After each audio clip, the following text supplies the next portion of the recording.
Hi student, teach for class 4। बच्चों, आज हम लोग हिंदी व्याकरण में लेसन 8 की रीडिंग करेंगे। लेसन 8 हमारा है कारक। आज हम लोग कारक के बारे में पढ़ेंगे। कारक होता क्या है? वैसे तो आप लोग पिछले क्लास में ही पढ़ चुके हो कारक के बारे में, लेकिन फिर भी आइए हम फिर से पढ़ते हैं, जानते हैं कारक के बारे में।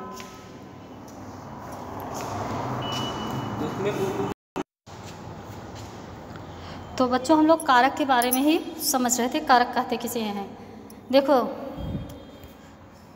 संज्ञा या सर्वनाम के जिस रूप से उसका संबंध वाक्य के दूसरे शब्दों से पता चलता है उसे हम कारक कहते हैं। किसे कहते हैं कारक?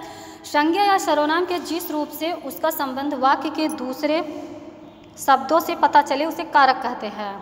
कारक और विभक्ति चिन्ह।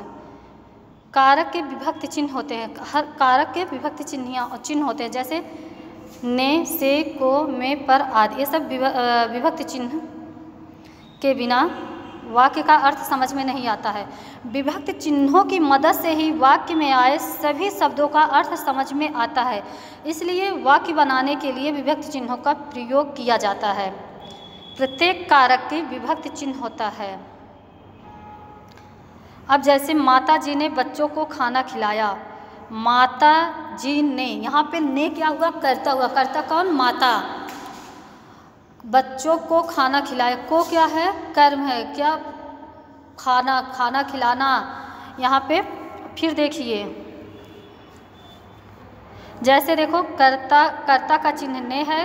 कारक 8 प्रकार के होते हैं और सबका चिन्ह होता है। देखो, कर्ता ने कर्म को करड़ से के द्वारा संप्रदान के लिए अपादान से, अपादान पंचमी विभक्ति है जो कि अलगाव के लिए होता है। संबंध का के की अधिकरण में पर संबोधन है अरे।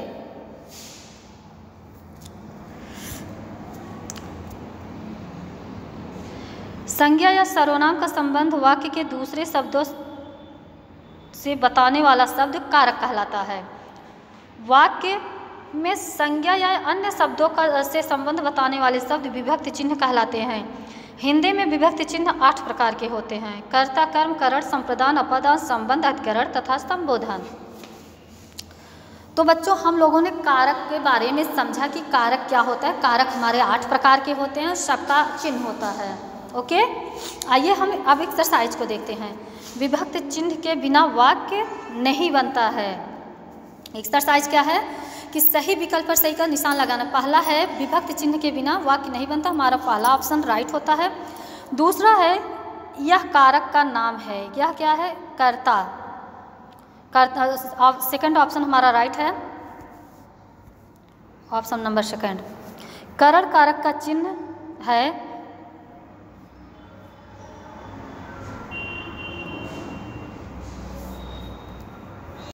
करड़ कारक का चिन्ह है से।